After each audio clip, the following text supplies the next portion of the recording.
done for me lately? It's Coons. What have y'all done for us lately? And if there's no answer, the only thing we owe them.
Good evening, everyone.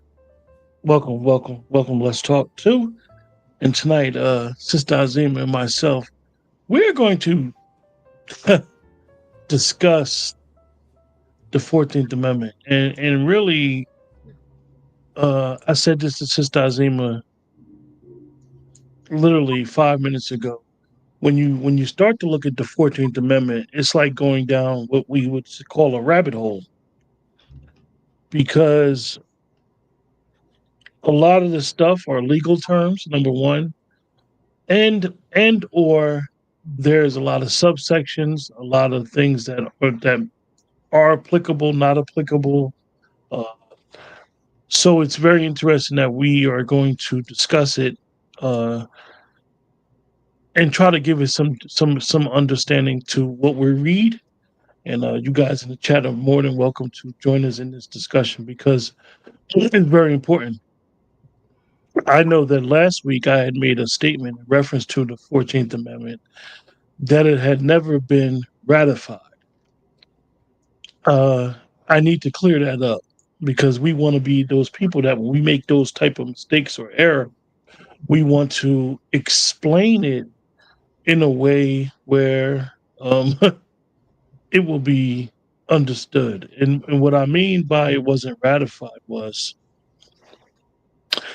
that all the states did not ratify it at the same time. All the states that were in the union at that particular time. So much so, I know that I'm originally from New Jersey. New Jersey actually had to re-ratify it in 2003.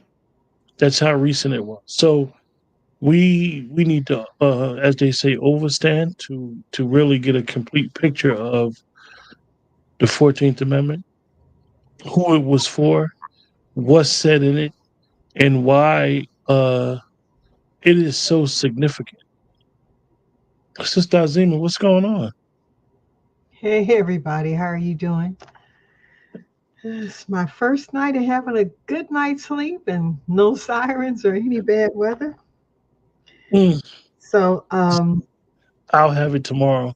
no, please, no, you really don't want this. This is you don't want to you don't want a, EF4 or EF3. You really don't want those. But this is just an open discussion. If you have questions, if you know things that we don't know, we're here to learn. We're all And here to learn. and also an understanding when Chief Mimi comes on, or I'm gonna say it, or sister or elder, is that she's giving up the perspective of the 14th Amendment from someone who is an American Indian, Yes. so someone who is an indigenous person to this land. So though we may be talking, and this is what we'd have to understand, is that Sister Azim and myself, we're never telling you what to believe. We're only giving you our perspective on the information. What you choose to believe, or what you choose, or how you want to categorize yourself as, and what you believe who you are, that's up to you as an individual to find out and seek that information. Because if you know anything about us, And those of us who want to say that we're indigenous to this land, those of us who have ancestors who were part of chattel slavery, at the least we can agree on is that we were all mixed together.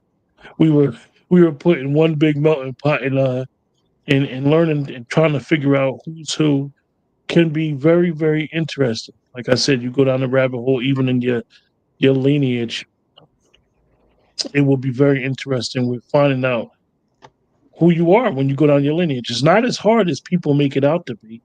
You know, you figure the 1800s was yesterday. All you got to do is go back 3 generations for most people. But anyway, Sister Azima, Yes. uh, this 14th Amendment is very, very interesting. It's Very interesting. interesting, yeah. When you're looking at it on Wikipedia, it's one way. When you start going through printed books, it's something different. So if we're going to stick with Wikipedia, in 1868, when it was presented to Congress,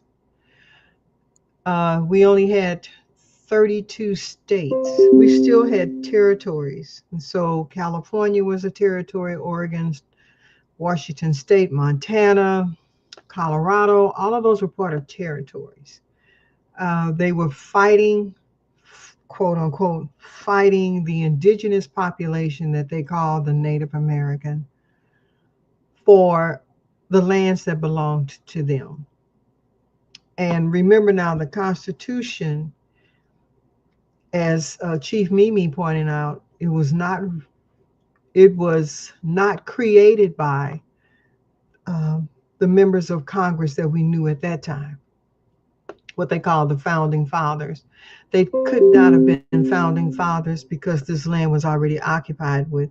North America had 13.5 million people living here.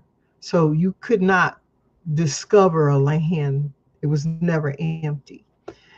And historically, at one time, they told everybody the people who came here came across the land bridge. They were descendants of the Huns and all of that stuff. Now they realize that they were not. They are leaning more towards the Olmec that we have in what they consider Central America or Mesoamerica. And we now know that those Olmecs wrote in the same hieroglyph as the ancient people of Ethiopia, Kush, and Kemet. So once again, we were the dominant group on this planet. We spoke a universal form of frequency. And I'm going to say that because the words that come out of my mouth are not words, they are sounds, and you're used to these sounds vibrating against the bone in your ear. And you hear these frequencies like birds chirping, and you learn what those frequencies are, and you equate them to represent actions, and those actions become words. So, um, the original colonists, when you go back and read them, they were, the majority of them were criminals of some sort. England didn't want them. So what did England do? The same thing Spain did and France. You shipped them to another country. And they shipped them here to the Americas. You have North America, which is Canada and the United States. You have Central America, which is Nicaragua, Mexico, and all of that. And then you have South America, where you go through Argentina, Chile, Peru, Brazil. So they shipped them to the Americas. And then they shipped them to Australia and New Zealand and New Guinea. So if you're shipping your criminals across the world, they're bringing with them a mindset of desperation and freedom. And they're going to do whatever it takes to be free. Because I don't know what the system the penal system was in England. But by the time they got here, they were beyond desperate. And we have the adage, desperate people do desperate things. And they're Mhm. not above hurting you, destroying you. So we've seen smallpox come in here. We've seen pillaging, burning, raping, and then their missionaries used religious texts to say this is God's will. And so you ingrain that mentality. That's why I say this is the mentality of people who follow policies, statutes, codes, and regulations. They never follow law, because if they followed law, we wouldn't see the things we see around the world. They create they create what they call law, quote, by using statutes, policies, and codes and regulations. And you'll even hear that in the wording because they'll say not binding therewith. These type of phrases Mhm. are very important to understand. I know Sister Azima had advised us early on to get a Black Law dictionary to be able to understand the terms because even when you start to look at these type of treaties, constitutions, you'll know that the legal words and how it's worded, like I said, uh, it's very difficult to try to interpret. And what even to the point when you look at certain aspects, you will see in even in litigation where they will be held up in litigation for years because they're arguing over what the interpretation of the very same law or statute that they're reading, just by trying to understand and interpret what was intended. We all know what's going on right now with President Trump and the 14th Amendment with birthright citizenship.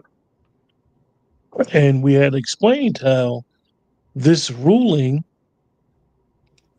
if SCOTUS in broad terms rules, this ruling will have an impact on the shaping of its country. And the reason why we see this, right, you Mhm. guys, is because the 14th Amendment was the only amendment to the Constitution that many states had to agree to in order to be part of the Union. Mhm. I need to explain this. The 14th Amendment was the only amendment that many states had to agree with in order to be part of the Union. Because at that time, like Sister Azim has explained, the southern states did not want to be part of the Union. They lost the war. Mhm. They felt as though that the 14th Amendment, because of what it says in the 14th Amendment and how it's written, was a way to punish them, continuous punishment, uh, in order to join the union. So a lot of them did not want to join, and a lot of them, you'll see, we have the charts where a lot of them did not even ratify or get or agree to the 14th Amendment at first. It took years, so forth and so on. So it's very important to understand it. And then when you look at the Fourth Amendment, you start to understand why it is so complex, why it is opening up Pandora's box for a lot of people, a lot of us that believe in reparations and it's old, why most people that believe in reparations are cheering this and want this Fourth Amendment to be clarified and what it may implicate. Is very important. So, Sister Azima, one thing that I noticed in the 14th Amendment when I was looking at, I'm gonna show it to you. I have this thing. Mhm. I'm gonna show it. I'm gonna show it to you guys. Hopefully, hold on.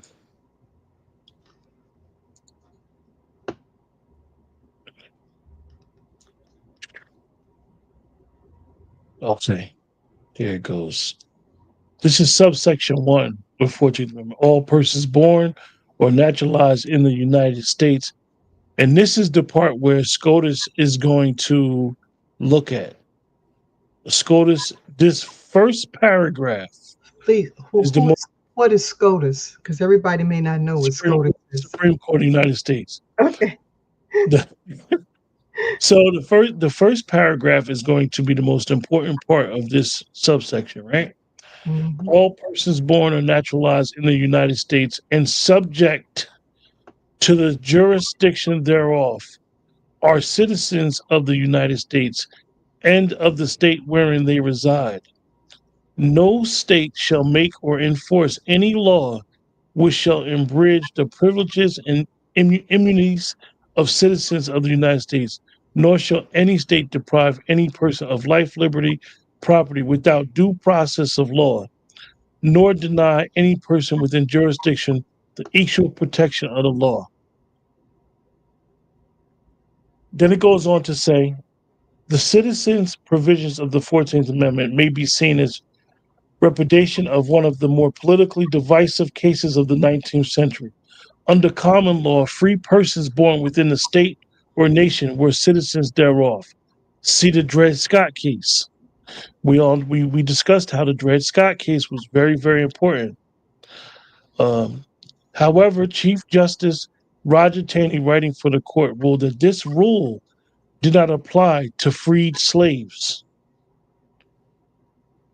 The court held the United States citizenship was enjoyed by only two classes of people: white persons born in the United States as descendants of persons who were at the time of the adoption of the Constitution recognized as citizens in the several states and who became also citizens of this new political body, the United States of America. Those who have been born outside of the dominions of the United States had migrated thereto and been naturalized therein. Free slaves fell into neither of these categories.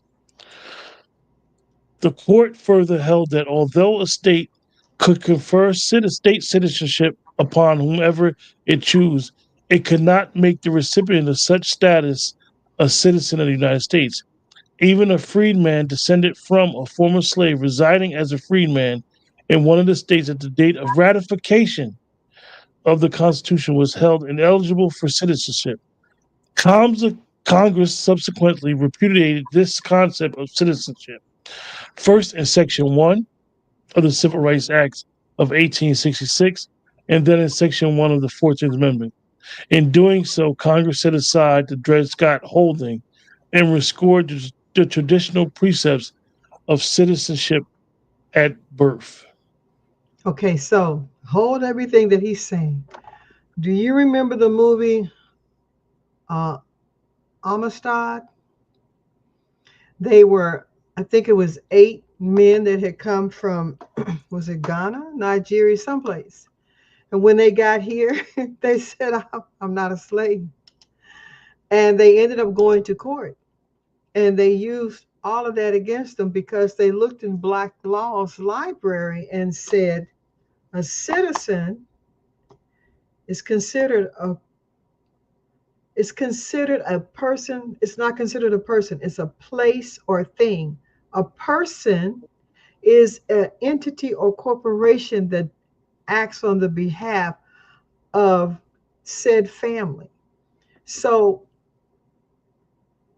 the Constitution and how it writes and talks, because this brings up a key point. If they ratify all of this, then they have to recognize all the treaties they violated from the indigenous people of North America.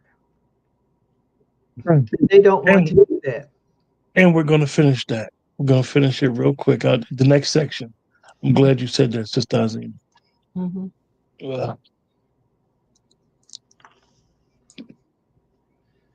Okay, finish reading. It's section 1. Like I said, section 1 actually governs the way that it's set up, you guys. I know you may have read you heard me read the first part. So you may not understand it. This next part basically goes over the first part in detail and why they set aside the Dred Scott ruling. Based on the first sentence of Section 1, the court has held that a child born in the United States of Chinese parents who are ineligible to be naturalized themselves is nevertheless a citizen of the United States entitled to all the rights and privileges of citizenship. The requirement that a person be subject to jurisdiction thereof, however, excludes its application to children born of diplomatic representatives of a foreign state. Children born of alien enemies in hostile occupation, or children of members of Indian tribes subject to tribal laws, Mhm. in addition to the citizenship of children born on vessels in the United States territorial waters or on the high seas, has generally been held by the lower courts to be determined by citizenship of the parents.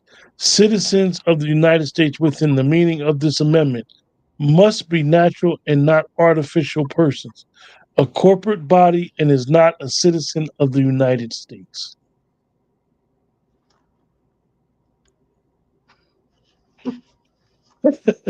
Now, when we read that part, we understand exactly what Chief Mimi has been explaining, and understanding that the Constitution was not written for Indian tribes. It does not apply to anybody that says that they're Indian, anybody that follows the original tribal laws of the Indian. So Or it's very important divine, for us to understand right. it. What'd you say, Sister Azima? Or divine laws, because in Amistad, those men pointed out that their God was not a Christian God, nor was he a Muslim God or a Jewish God. Their God is indicative of who they are and what they stand for. And so they were able to bring that to bear because they pointed out that they were not a citizen, they were not a person, they were not a thing or an object. Okay. They were sovereign unto themselves. And you have no right to take a sovereign person and try to enslave them. They owed no debt to anyone, and no one in their family was held to repaying a debt. Mm-hmm. And so, as time goes on, as melanated skinned people, through multiple Black attorneys, Adam Clayton Powell and all of this, Judge Joe Brown, we began to seriously look. This is where critical race theory comes in. We're looking at these laws, how antiquated they are, and how just to show you this, I'm just going to state this right here. And this is unique.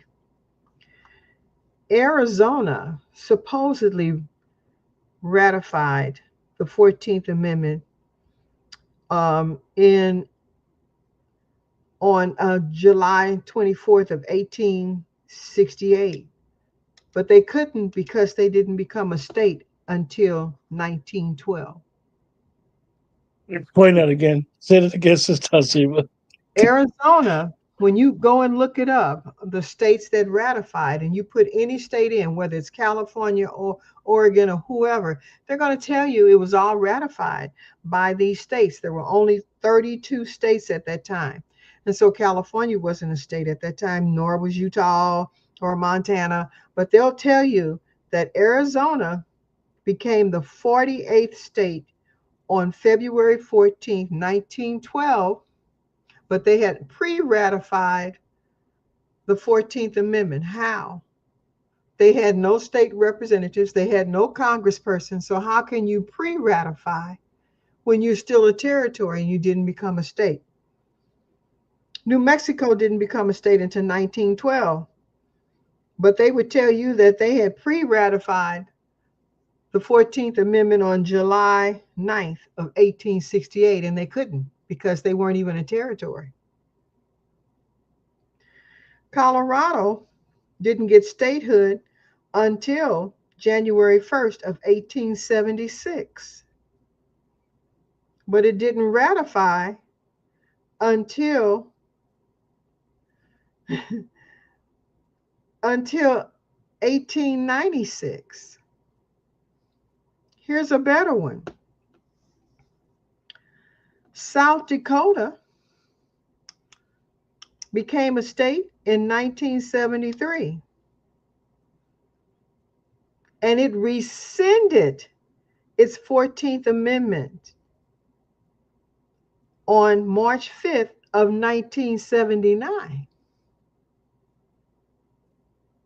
Oregon withdrew its position to ratify the 14th Amendment. They ratified it in September of 1866 and then rescinded it October 15th of 1868. So states moved in and out based on how that section or amendment of the law, the Constitution, impacted them. California ratified the 14th Amendment before it even became a state. It didn't become a state until 1959, but it rescinded, it stepped back. It rejected the 14th Amendment in 1870, put it back in 1959, and rejected it again in 1979.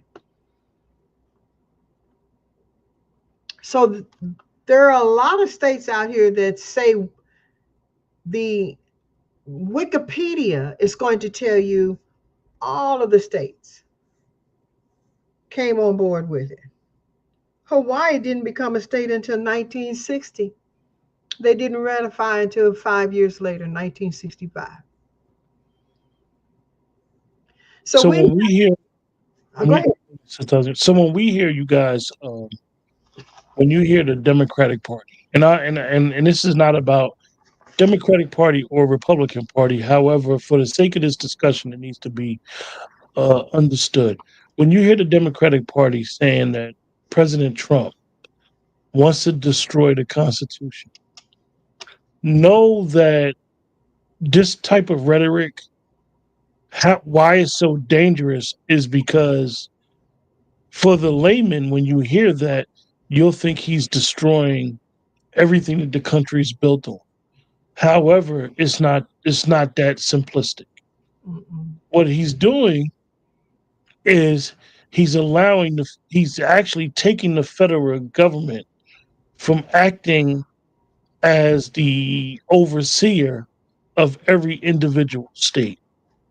And by them looking at, like we said, them looking at the birthright citizenship clause within the 14th Amendment, it allows a whole bunch of stuff and explanation from the justices to look at the whole 14th Amendment and realize that every state, like Sister Azima, didn't ratify it. Some people have rescinded it. Some states literally said, we ain't ratifying it this particular year, mostly because of it's four monumental cases. Let me show it to you guys. Hold up one second. I got something here you guys check out. These 5 cases are the most important 5 cases that the 14th Amendment affects. Brown versus Board of Education, that we all know about. Loving Virginia, which dealt with interracial marriage. Roe versus Wade, which we know Roe versus Wade is the abortion law. Up until 1972, abortion was illegal by the federal government, but it was legal in certain states. In 2021, the federal government sent it back to the states. The federal government sent it back to the states. So each individual state deals with abortion according to their state. Aberfeld and Hodges and Shelby versus Holder. These five cases are the most landmark cases when it comes to the 14th Amendment and how these cases have been dealt with the 14th Amendment. So this is when you hear the rhetoric, oh, the Constitution, because these cases are what people consider landmark cases, as you can see in my head. Just to give some clarity on that. Go ahead, Sister Azima. On Loving versus Virginia, in that landmark case, it meant that it tested the law that you needed to have a marriage license. The purpose of the marriage license was to be sure that each state could account for the slaves who crossed the color line and married a white person or a Jewish person. Therefore, they would know how to interact with them and whether or not they wanted to remove children out of that home. When Loving went to court, and they were just hardworking farmers, humble people, but a lot of folks came to fight on their behalf. It put in question the purpose of the marriage license, and it put in question purpose of the birth certificate. The purpose of the birth certificate and the marriage license was to count how many of us married somebody else and had children that were considered white. Okay. And then it also allowed them to find a way to tax you because you got to pay for your marriage license, and you have to when you need a certified copy from the state of your birth certificate, you have to pay to get that as well. When it got down to Roe versus Wade, I want you to go and look that case up. Please go and look it up and read it. You'll see that the white woman, and she wasn't even a woman, I think she was 16 or 17. They keep Sister Azima, and I need you to emphasize what you're about to say. And Okay. anybody in the chat that is 50 or younger, Hmm. most of us do not really understand the players behind Roe versus Wade Right. and the racial component. Sister Hmm. Azima, as our elder, she was around during that time, and they kind of don't talk about it today because they don't want us to know. Right. Oh, they don't want us to know the racial element behind Roe versus Wade. Go ahead, Sister Azina. I think she was 15. Um, she had a rough life. She was one of three children. Mother and father were not good in parenting. She ended up with the grandmother, I think, on her maternal grandmother, and she lived with them. She was a pistol, believe me. She was in and out of trouble, and she had already become pregnant in her teens. The grandparents were raising that pregnant child and introducing that child to his mother as the sister. So the child's mother became that child's sister. She ran away from home again, got involved with a guy that ended up prostituting her. And she thought she had become pregnant by one of her Johns, which was black.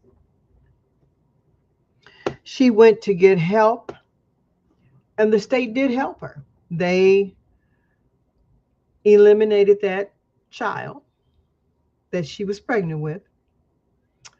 And then that was also at the time that a group of white women were breaking into criminal law, and they wanted to make a name for themselves. And so she was going to be that scapegoat. Her name was not Wade. So they gave her a fictitious name, and they stated that she was raped by this person, and they had to do all of these things, and she needed the right to abort her child. She was not pregnant at the time they went to court.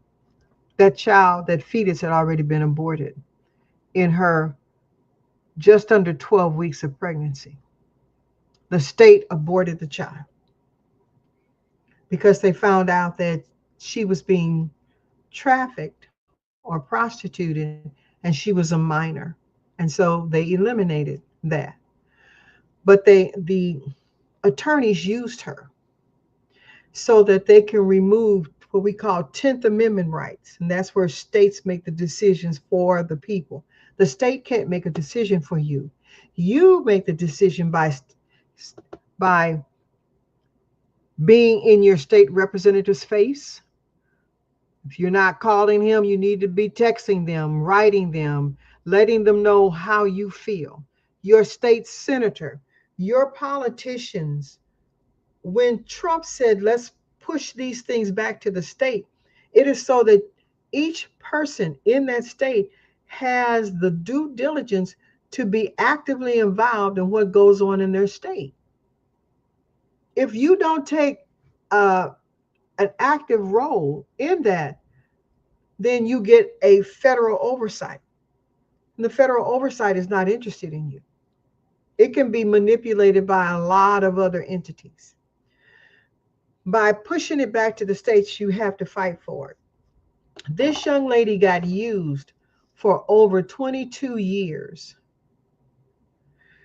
They put her on television, and then she decided, well, if I'm going to be all over television early in this process, you need to pay me. They paid her, but she didn't know how to handle her money. She was wild and highly spirited, and she ended up having nothing. When it came time for Roe versus Wade to come back on the ballots, this is before Trump even ran, she stood on the side of no abortion. Now, hear what I'm saying. She was 17 when she got pregnant the second time. She was 15 when she got pregnant the first time. Oops, I made a mistake. 17, she was prostituting. Her pimp got her and among black men who had money at that time, and they were her Johns for that night or weekend, and then she became pregnant. She went to the pimp had connections, and they got her through the help of the state to have that second child aborted.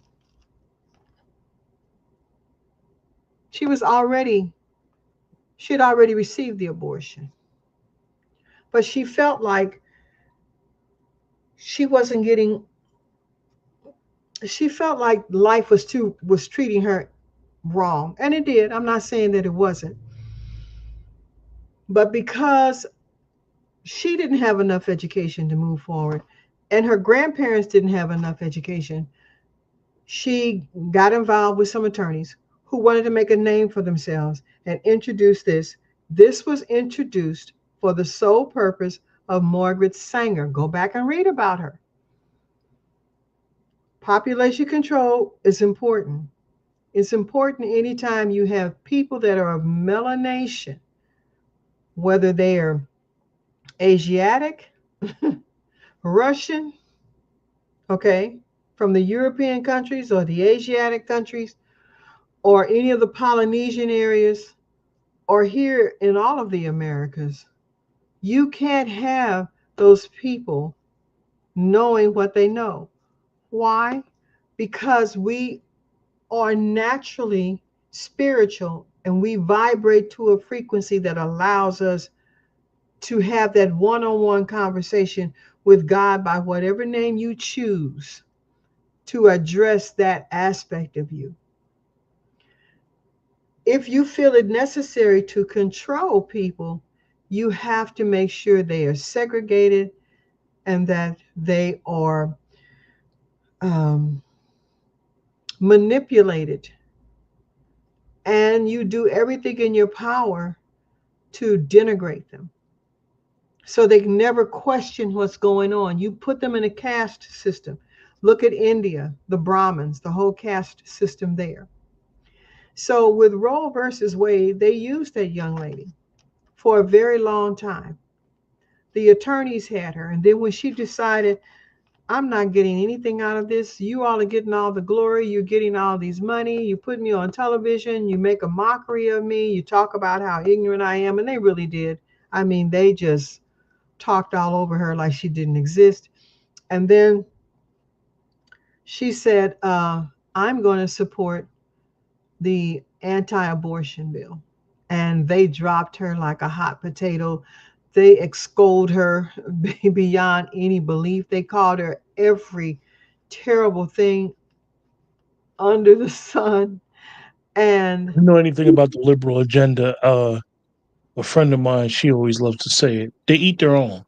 yes, they And do. like Sister Zima said, is that when she got older, got mature, like a lot of us, our views change. Yes. When her view changed and her position changed, Hmm.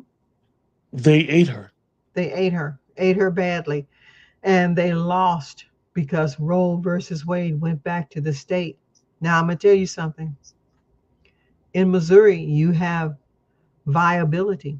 Most of the states, even the southern states, had a law for viability. Viability is 12 weeks. That's 3 months. Under the old system, you could abort all the way up until just before delivery. Now I'm going to tell you the horror part of that, which a lot of people didn't realize. There were more white females having abortions than us. But the sad part is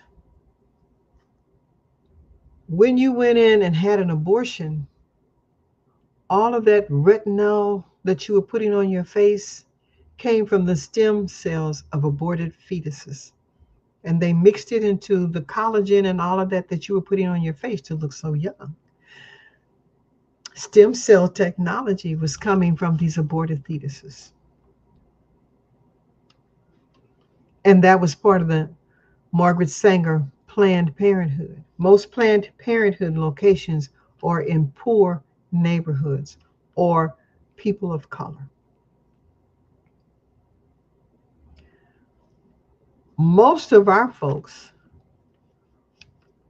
you always got that great grandmama or that big old aunt, big mama, who will raise those children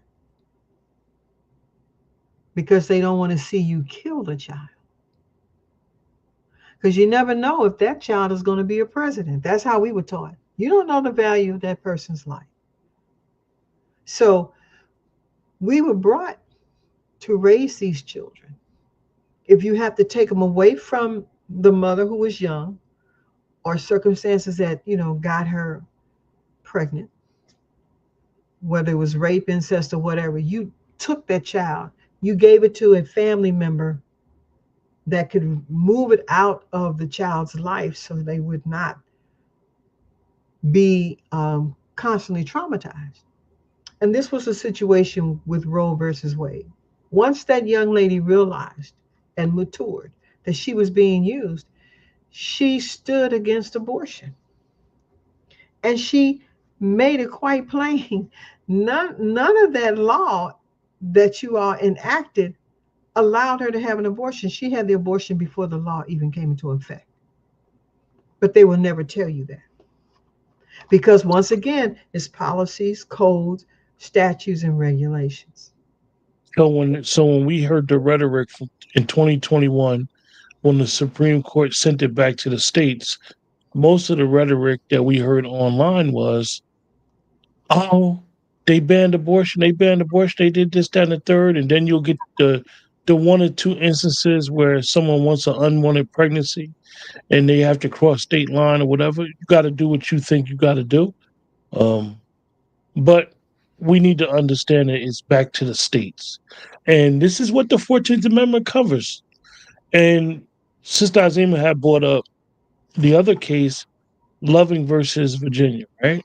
Mm-hmm. And Sister Azima explained how this legalized interracial marriage.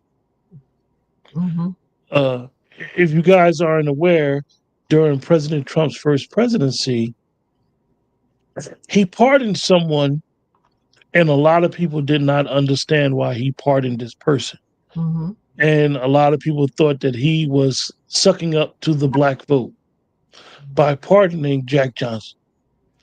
Jack Johnson was convicted under the Mann Act, Yes, Lord. going across state line with With a white woman, going across state line with a white woman. So understand that these cases all are tied in. All of this stuff is tied in the 14th Amendment. It cannot violate the 14th Amendment. And the Mann Act, which you guys that follow social media, you guys understand that this is the same thing that R. Kelly got found guilty on. This is the same thing that Puffy is being charged with, violating the Mann Act. mm-hmm. Now, it is not on racial lines anymore. It has been uh, what they call would be, I'll just use the word abridged, where, but you still cannot take anybody across line for sex. Mm-hmm. Mm-hmm. So understand that these four cases, like I said, these four cases, five cases, excuse me, these Mm-hmm. five cases, and I think Oberfell and Hodges, I think that's the same sex marriage case. Mm-hmm. These five cases here are the most monumental cases when it comes to the 14th Amendment. And a lot of times, when you understanding law, understanding what's going on, and you see the world, and you be like, "Oh, it don't apply to me. It's not applicable." But what happens many times in the country, throughout history, is that you have cases that are what we would say landmark, monumental, where it changes the course of the country. This is why we've been talking about the 14th Amendment and what if SCOTUS decides to look at it from a overview or just hone in on that one word. I'm gonna explain it to you again just for the sake of going through it. Hold on, you guys. Hold on. Just one word here in the 14th Amendment, just to give us some more context. Just one word here. And subject to jurisdiction thereof. Mm-hmm. And subject to jurisdiction thereof. That is the one word in the Mm-hmm. 14th Amendment where an illegal immigrant, are they subject to our jurisdiction? Some people say that the illegal immigrants, he sent some of them out of, and they were not given due process. Due process comes within the 14th Amendment. Mm-hmm. Are they a citizen? Is the Constitution applicable for them? Mm-hmm. So this is what the Supreme Court, United States SCOTUS, has to decide on in the ramifications. Because then, if they decide on the broad view of it, um, know that immigration policy will change in this country.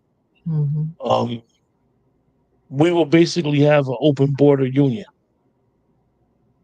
because then nobody's a citizen. Everybody just subjects and can do what they want when they're here and do whatever they want. It'll only be applicable for certain people, but based on letting 6-7 million illegals in the country at one time during 3-4 year span, eventually we won't have what we consider citizens. And Okay, that's so then what does that do? That puts FEMA right where it needs to be. Do you know what the purpose of FEMA?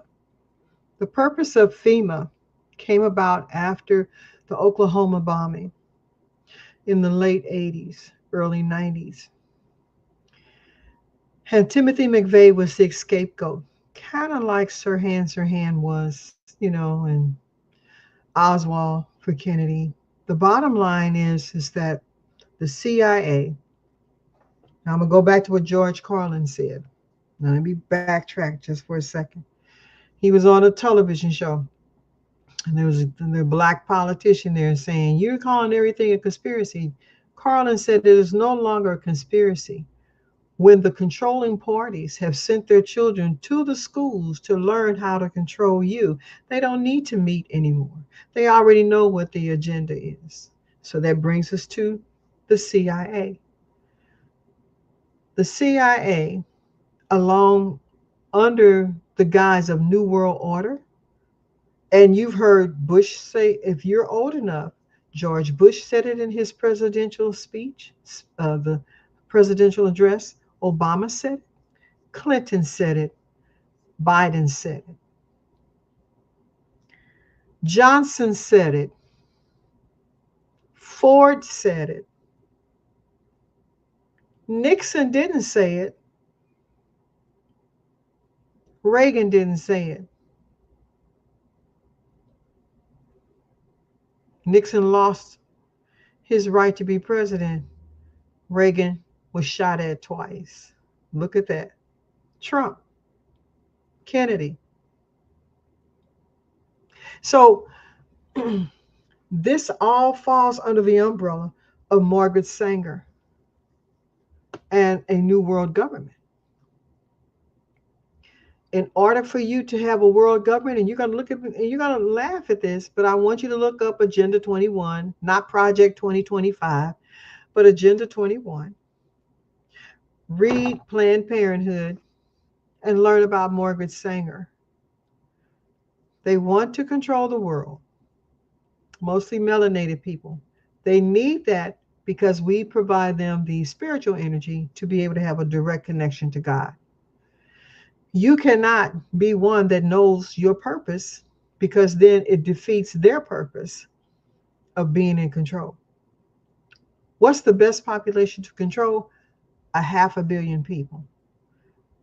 They're Mm. going to tell you to believe that the planet is going to be overcrowded. Okay, then I'm going to make you do this. Some of you still drive across the United States. And I want you to think about all the times you have driven and gotten away from the cities and the counties and the suburbs, and tell me how many miles you had to drive before you saw another major place to stop, another major city. Some of you are going to drive 2 to 3 hours before you get to another city. If you're doing 80 miles an hour, that means you have traveled 240 miles before you will get to another city or a township or a rest stop or a filling station. If this planet was crowded, you would see people from the time you leave whatever city you're in and drive into the next major city across your state. You are not crowded. Only the major areas of any major state that has cities. Missouri, we have St. Louis, Springfield, Columbia, Jefferson City, and Kansas City. All of our cities sit on bodies of water. Those cities are busy. But in the 4.5 hours it takes me to drive from St. Louis to Kansas City, I see a lot of farmland. I see sheep. I see cows. I see Mr. Farmer on his tractor. I do not see a whole bunch of cities between St. Louis and Kansas City. There are areas where people are not living. You are not crowded. Cities become crowded because they pull you into the city to control what you do. They put you in apartment buildings, they put you in housing complex, they have HOAs, homeowners associations. They have all of these things to control what you do. Remember socialization? Remember the 7 pillars of making a society? And so they practice that, but they also practice the Hegelian principle, which is the things you need the most: food, safety, shelter. If you take those things away from people, they become destitute. They live on the streets. They have nothing. If you're brought up in an environment that doesn't have that, but you still have a society structure, then you don't need those things. They don't want you to become adaptable to your environment to do the things you need to do. That's why small farmers are a problem because they can live off of the land. The Amish are a problem. The Quakers are a problem because there are enclaves of people that know how to live with the land. Okay? Read, there's a book out there called The $5 Indian. Read it. When the colonizers decided, working with the Queen of England and the Queen of Spain, Queen of France, they thought the best thing to do was to allow people, white people who worked hard, got $5, a $5 gold piece, and they would make them an Indian and allow them to have access to the treaties that they were violating against the Confederation of the indigenous people, so that those Indians would work with them. They can use them as scouts and bounty hunters. And that's what they did.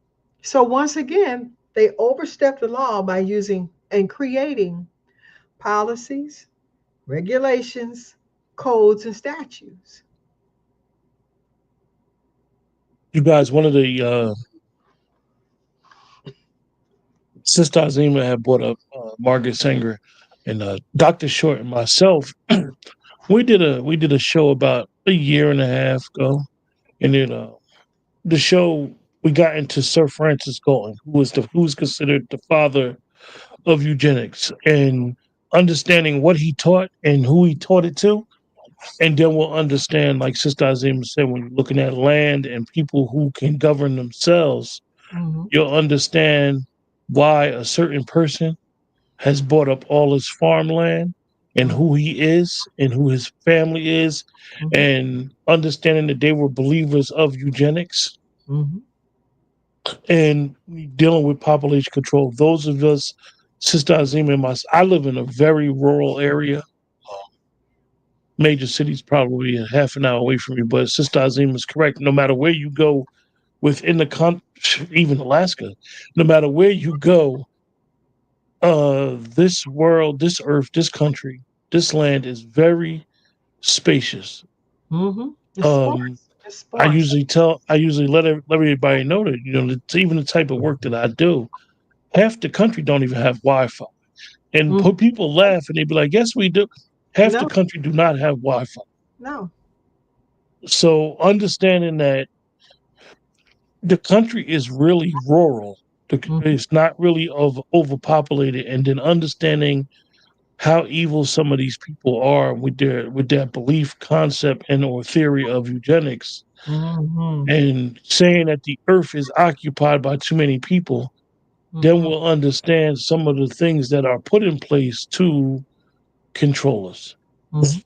But I want to, before we close out, I want to show you guys something.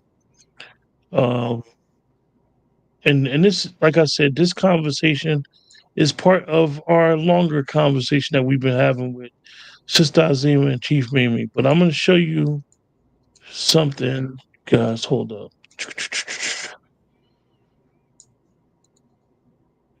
Okay. These are justices. Five justices who have a background in constitutional law. Yes. This is very, very important because all of the justices don't have expertise in constitutional law. So it would be out of their wheelhouse to basically talk about constitutional law and understanding the 14th Amendment.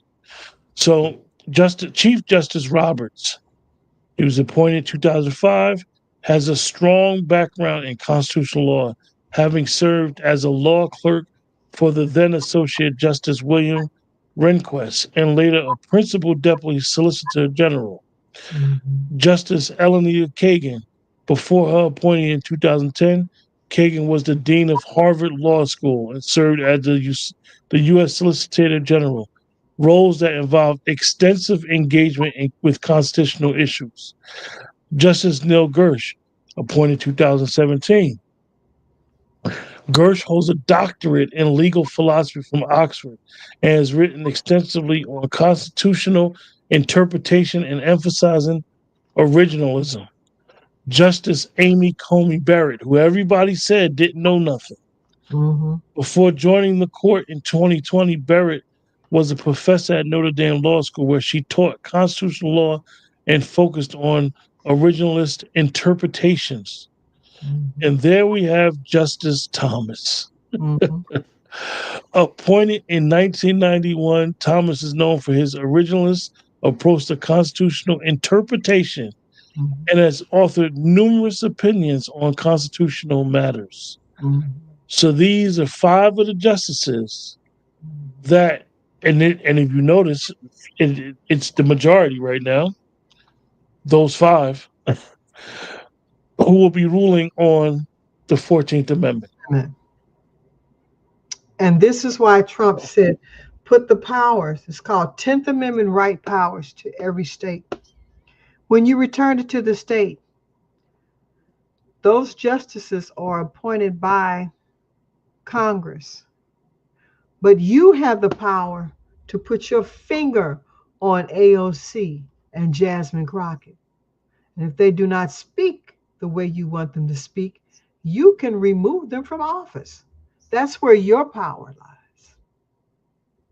So And those what, confirmation hearings that we see, those hearings that we see, most of the time, they ain't nothing but uh, a play. that's it. A play being written right before you. Unless they come out with something crazy in the confirmation hearing, Hmm. that person is going to get appointed. Well, Joe Biden with Clarence Thomas. And I'll quote Joe Biden. He said, we got one black monkey. We don't need two black monkeys. You don't need to be on this. I am not going to vote for you. He was very clear. Now, what gets me is that he was clear in 91, he was clear in 89. Black folks turned a blind eye. I don't know how. This man called you a nigger. He called Clarence Thomas a nigger. He felt that women had no place on the Supreme Court. Joe Biden. And he stated that. At least he's consistent. So you understand that you have the power. And that's important. You have the power. How you vote in your local election determines what's going to happen on the bigger stage. And like he said, it is a stage. If you're not aware of it, my daughter went to law school and changed her mind. She said, Mom, I can't do this. This is not real. And I said, what do you mean? She says, some of the best judges literally have a courtroom in their basement, and we have to go over there and practice law. I'm like, what? Yeah, it's all set up like SUV, Law and Order, and they go in and they practice law. They learn how to be dramatic, how to be melancholy, Mock all of cases, that. mock Yeah. cases, mock cases. And someone who loves law, I love it. I think it's awesome. I could sit and talk about the law all day long. I know exactly her frustration. Because it is a lot. It is a lot of, as they say, legal jargon, um, and it is complex, and it does shape. The rulings do shape. Like I always tell people, and I want to tell our audience again: don't be so concerned about the affirming opinions so No. much. So always look at the dissenting opinion. The dissenting opinion will give you a little bit more insight, and you'll learn how to what we call they got this thing called, I don't even know if they still call it that in school in legal circles. They got this thing called shepherdizing. If you know anything about a lawyer or judge, their law clerks, their paralegals, usually when you have a judge or a lawyer who's very famous, uh, very good at what they do, their law clerks are superb. because they do a lot of the footwork, right? So they Mhm. may be good with shepherdizing. And shepherdizing. I'll explain it for layman. Is you have to basically be able to look up cases that's pertaining to an argument Mhm. for when the attorney has to do an oral argument, right? Mhm. So back back years ago, they used to have what they call Westlaw, and if you were good at what you did, you knew how to shepherdize. You knew how to take a dissenting opinion, and this is what made me bring it up. You can take a dissenting opinion, and you can use a dissenting opinion in an oral argument to get the judge to affirm something that the dissenting opinion affirmed. So when you looking at these justices when they rule on something, and you like that type of stuff, if you're into that stuff, uh, and you'd be like, "Oh, the court ruled 6-3." Look at the three. I know Mhm. most people are gonna look at the six, but Mhm. even with the abortion, and we brought it up about sending it back to the states. Mhm. Look at even what Kajani Jackson, whatever, however you pronounce the name. Look at what she said, and maybe you will get a better understanding of why she dissented against sending it back to the states, if that's what you choose to to be into. But look, appreciate you guys. We had a really good conversation about this, and like I said, this is something that we are going continuously doing on Tuesdays. And when Chief Mimi here, like I said, Chief Mimi's giving us a perspective of someone who knows she's an indigenous person, someone who knows the tribal laws Mhm. and what those treaties and tribal laws, what they stand for, Mhm. and understanding that the Constitution was not written for the indigenous people, Mhm. and it's never going to apply for them. Mhm. It's never going to be applicable to them. Mhm. No matter what, you get some of these zealots that get caught up with the Constitution and they start saying, "Oh, it should apply." No, it's never going to apply for them. That's one thing that they did when they wrote it is, and Chief Mimi explain it because she explains it in a way where we will be able to understand the real meaning of a reservation. Mhm. And even when last week when she got into the Trail of Tears, as we were taught, Mhm. the Trail of Tears, what really was going on. Mhm. So with that, Sister Azima, you have any final thoughts? No. Be true to yourself. Be honest to yourself.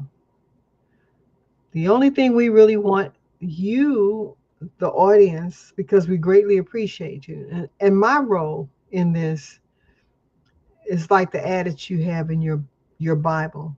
If you give a man a fish, you only feed him for a day. But if you teach a man to fish, you fed him for a lifetime. And that's what we're doing. We're giving you an opportunity to go back and look at the information. And before that you feel that it's overwhelming, it's all a frequency. Once you understand that frequency and how it moves through your life, you'll be able to change everything you see and do. And you can run with it. And you can teach somebody else. Each one of us can teach one. And that's how the information goes. If you guys know any, and one day I might get I have an attorney that I'm real cool with. We go back since I was a kid. Um, One day I might get him to come on. Maybe he go into it. I don't know if he studied constitutional law. I know a bunch of people had tried to get me to get Judge Joe Brown to come on the show. And Mm-hmm. if that ever happens, Judge Joe Brown, and I will tell you, if he does ever come on the show, you guys, he will explain it because I know that he specialized in constitutional law, and he will explain it. And me and Sister Azima will just sit back and let him go because Mm-hmm. we know that he could be very wordy, but sometimes you can't give a person 10 minutes to explain something that may take an hour. Mm-hmm. So if I could ever get him to come on, or reach out to him and have him come on and explain it in what he understands these rulings to be. Because, like Sister Azima said, that he was in school during a time, those 60s, those 70s, where these cases that they say were monumental. He came on the foothills of Brown versus Board of Education and understanding what was going on and how it was being interpreted in not only just in SCOTUS, but even in the lower courts. Mm-hmm.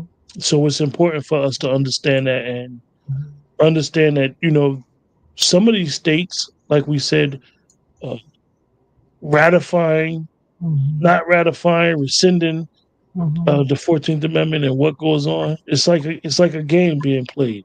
And Mm-hmm. a lot of the games being played will be for a state, and I'm gonna just say a state like South Dakota, and you know why.